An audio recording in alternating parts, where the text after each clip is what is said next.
Sir YCP నాయకుడు పెద్దిరెడ్డి రామచంద్రారెడ్డి అటవీ శాఖ భూముల్ని ఆక్యుపై చేసినట్టుగా ఈనాడులో కథనం వచ్చింది సార్. అటవీ శాఖ మంత్రిగా పవన్ కళ్యాణ్ ఉన్నారు కదా సార్. సో పవన్ కళ్యాణ్ ఈయనతో కుమ్మక్కయ్యారు అనే వార్తలు వస్తున్నాయి. దీని గురించి చెప్పండి సార్. అడవిలో అక్రమ సామ్రాజ్యం అనే పేరుతో ఈనాడులో పెద్ద కథనం వచ్చింది.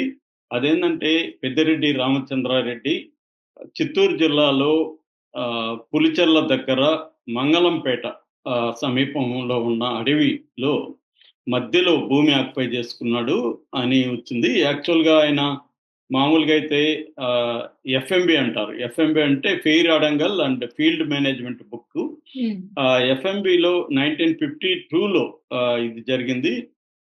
295 సర్వే నంబర్లో 17 ఎకరాల 69 సెంట్లు చేసుకున్నారు. 2096 సర్వే నంబర్లో 6 ఎకరాలు చేసుకున్నారు. మొత్తంగా 23 ఎకరాల 69 సెంట్లు మాత్రమే ఆయనది ఒరిజినల్ గా పట్టా భూమి ఉంది. కానీ ఆయన ఏం చేశాడు, మెల్లమెల్లగా దాన్ని పెంచుకుంటా పోయాడు. మెల్లమెల్లగా పెంచుకుంటా పోయి ఇప్పటికి 75 ఎకరాల 75 సెంట్లు ఉంది ఆయనకి, ఈనాడు రాసిన దాని ప్రకారం.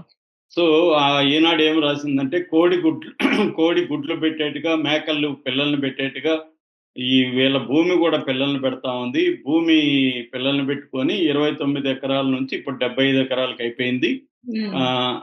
సో ఆయన ఒక మహా సామ్రాజ్యాన్ని అక్కడ నిర్మించుకున్నాడు. విలాసవంతమైన భవంతి ఉంది. ఇలాగంతా మొత్తం రాసేశారు. రెండోది, అక్కడ మార్కెట్ కమిటీ నిధులను ఉపయోగించుకొని బీటీ రోడ్డు కూడా వేసేశారు అనేది కూడా ఈనాడు రాసింది.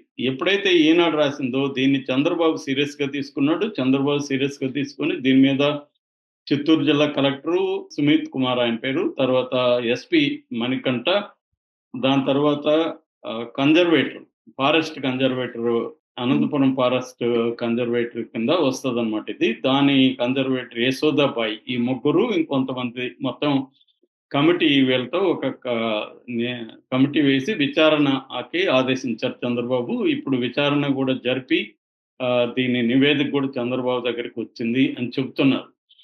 ఇప్పుడు దీంట్లో ఆల్రెడీ పవన్ కళ్యాణ్కి ఇటు చంద్రబాబు కావచ్చు లేకపోతే లోకేష్ ఒక కోల్డ్ వార్ నడుస్తుంది. అంటే పవన్ కళ్యాణ్ తన శాఖలకే పరిమితం అవ్వకుండా రాష్ట్రంలో ఏం జరిగినా, ఇతర మంత్రిత్వ శాఖల్లో ఏం జరిగినా కూడా దానికి ఈయన ఓపెన్ గా స్పందిస్తున్నారు. ప్రైవేట్ గా మంత్రి పేషీలతో కానీ మంత్రిత్వ శాఖ అధికారులతో మాట్లాడము, లేకపోతే చంద్రబాబు దృష్టికి తీసుకోవడం కాకుండా ఆయన ఒక ప్రతిపక్ష నాయకులాగా బహిరంగంగా విమర్శిస్తున్నాడు. అందువల్ల ఇప్పుడు ఇదేమో ఆయన శాఖలో జరిగింది. అటవీ శాఖ పవన్ కళ్యాణ్ చూస్తున్నారు. మరి అటవీ శాఖ ఆయన దగ్గర జరిగినప్పుడు ఆయన ఎందుకు ఇప్పటి వరకు స్పందించట్లేదు? దీని మీద చంద్రబాబు ఎందుకు కమిటీ వేశాడు? ఆయన కదా, చంద్రబాబు కూడా ఆయన దగ్గరికి చెప్పించి పవన్ కళ్యాణ్ వేయాలి. మామూలుగా అదే జగన్ది సరస్వతి భూములు అయితే హడావిడిగా హెలికాప్టర్లో వెళ్ళాడు ఎవరు, పవన్ కళ్యాణ్. హెలికాప్టర్లో వెళ్ళిపోయి అక్కడంతా ఆదేశించాడు విచారణకి. మరి పెద్దిరెడ్డిది ఎందుకు చేయలేదు అని విమర్శలు వస్తున్నాయి. ఎందుకంటే ఈ మధ్య కాలంలో వైసీపీ మీద కూడా చాలా ఆరోపణలు వస్తున్నాయి. ఇప్పటికి కూడా వైసీపీకి సంబంధించిన నాయకులు, మొన్న కూడా వైఎస్ఆర్ కడప జిల్లాలో జగన్కి బంధువు అవుతున్న వెంకటరెడ్డి ఆయన ముగ్గురాళ్ల కాంట్రాక్టు గనుల శాఖ ఆయనకు అప్పగించింది, దాదాపు 20 ఎకరాల్లో అని ఈనాడు జ్యోతి రాస్తే గానీ దాని మీద చర్య తీసుకోలేదు. కొల్లు రవీంద్ర ప్రకటించారు దాన్ని మేము క్యాన్సిల్ చేస్తున్నామని. అంటే అసలు ఎలా ఇస్తున్నారు అంటే తెలుగుదేశంలో స్థానికంగా ఎక్కడికక్కడ తెలుగుదేశం నాయకులతో కుమ్మక్కైపోతున్నారు వైసీపీ వాళ్ళు. వైసీపీ వాళ్ళకి పనులన్నీ జరుగుతూనే ఉన్నాయి అని ఈనాడు జ్యోతి మొదటి నుంచి మొత్తుకుంటూనే వస్తున్నారు. ఇప్పుడు కూడా పెద్దిరెడ్డి మీద అసలు ఇంత భయంకరంగా పెద్దిరెడ్డి ఈనాడు చెప్పిందే నిజమైతే, పెద్దిరెడ్డి అంత భయంకరంగా 29 ఎకరాలు ఆయనకు పట్టా భూమి ఉంటే దాన్ని 75 ఎకరాల వరకు చేసుకుంటే ప్రభుత్వానికి తెలియకుండా ఉందా? ఈనాడు రాస్తే గాని తెలీదా? పవన్ కళ్యాణ్కి అటవీ శాఖ కదా, ఆయనకి తెలీదా?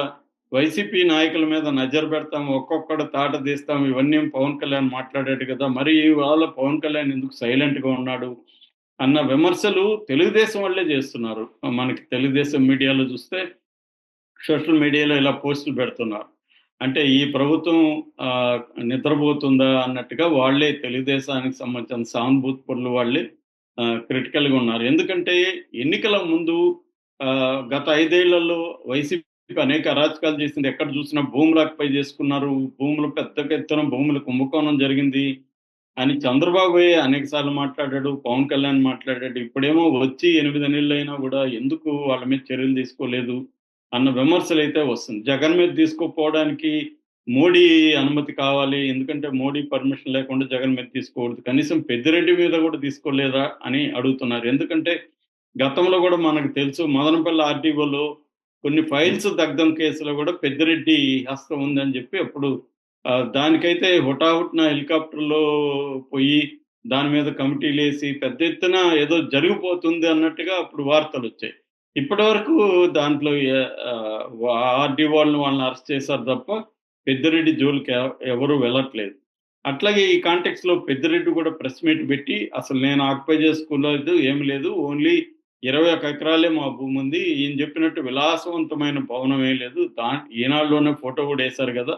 అది మామూలుగా మేమక్కడ ఫంక్షనింగ్ కోసం అక్కడ పోతే ఉండాలి, వ్యవసాయం చేయడం కోసం. మేమక్కడ చిన్న ఇది కట్టుకున్నాము.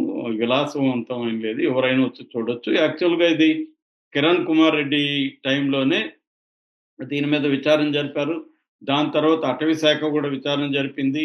దాని తర్వాత దీని మీద వేరే వాళ్ళు హైకోర్ట్‌కెళ్తే హైకోర్ట్ గూడా ఇది మాదే అని తేల్చింది.